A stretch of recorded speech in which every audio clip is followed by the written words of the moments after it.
Revelaciones en contexto. Doctrina y Convenios 98 al 100. Expulsados.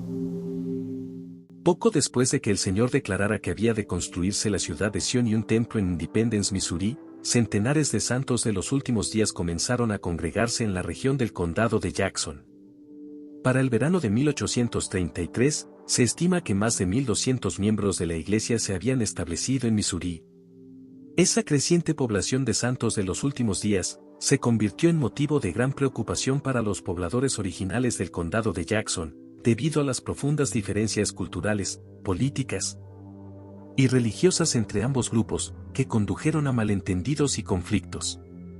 En julio de 1833, William W. Phelps publicó un editorial titulado Gente de color liberada en The Evening and the Morning Star, el periódico de la iglesia en Missouri.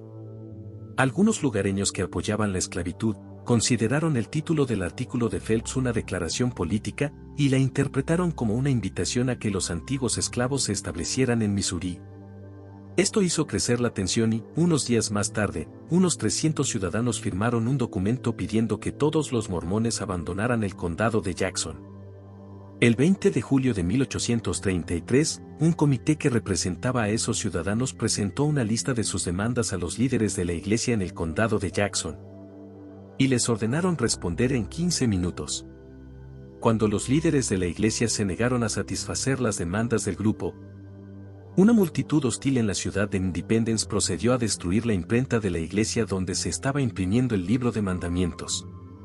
La turba también cubrió de brea y plumas al obispo Edward Partridge y a Charles Allen.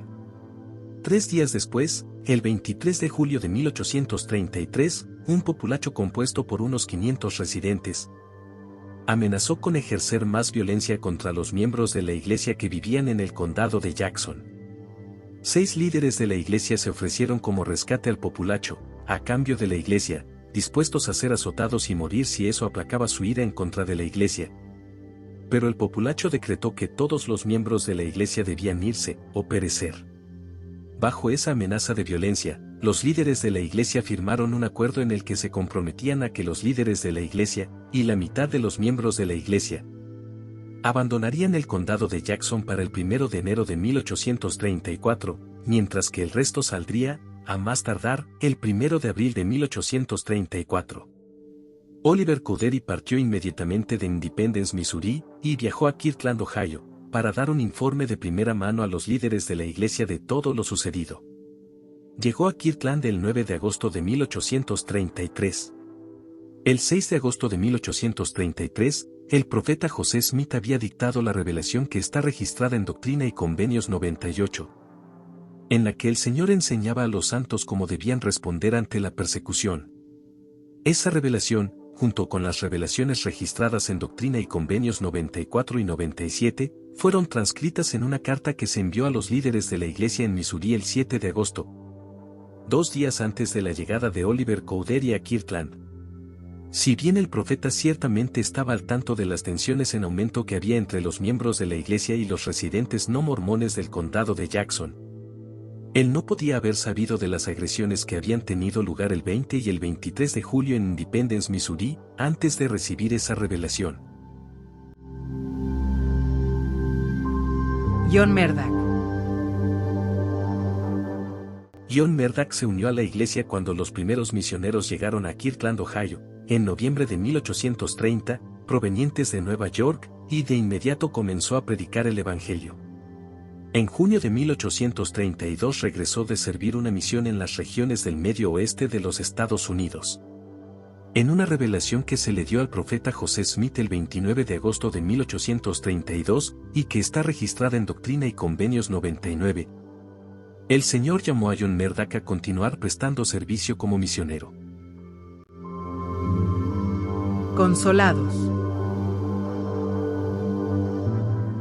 Freeman Nickerson vivía en Perrysburg, Nueva York, y fue bautizado en abril de 1833 junto con su esposa, Hulda. 2 meses después, el hijo de los Nickerson, Moses, fue a visitarlos desde el Alto Canadá, y expresó interés en escuchar el evangelio. En septiembre de 1833, Freeman y Hulda viajaron a Kirtland, Ohio, y pidieron al profeta José Smith que fuera a Nueva York y al Alto Canadá a predicar el Evangelio a sus familiares. En respuesta a su petición, el profeta José Smith y Sidney Rigdon partieron con los Nickerson el 5 de octubre de 1833 y llegaron a su casa en Perrysburg, Nueva York, el 12 de octubre de 1833. El día que llegaron a Perrysburg, el profeta escribió en su diario: Siento claramente que el Señor está con nosotros, pero siento mucha ansiedad por mi familia. Ese mismo día recibió la revelación registrada en Doctrina y Convenios 100, que contiene palabras de consuelo del Señor. El profeta y Sidney Rigdon continuaron entonces su viaje a Canadá, predicaron el Evangelio durante más de una semana, y bautizaron a unas 20 personas, entre ellas a Moses Nickerson y a su hermano, Eleazar. Antes de regresar, se organizó una rama de la iglesia. José Smith y Sidney Rigdon volvieron a casa con sus familias en Kirtland el 4 de noviembre de 1833, tras lo cual el profeta escribió: Mi familia estaba bien, de acuerdo con la promesa del Señor, por cuyas bendiciones deseo agradecer a su santo nombre. Conversos. Un tiempo después de la misión del profeta y Sidney Rigdon a Canadá, Parley P. Pratt visitó esa rama cuando sirvió en una misión en Canadá. Moses Nickerson le presentó a John Taylor, quien llegó a ser un gran misionero y posteriormente, presidente de la iglesia. Esos acontecimientos fueron un cumplimiento parcial de la promesa del Señor, de que se abriría una puerta eficaz en las regiones circunvecinas, en estas tierras del este.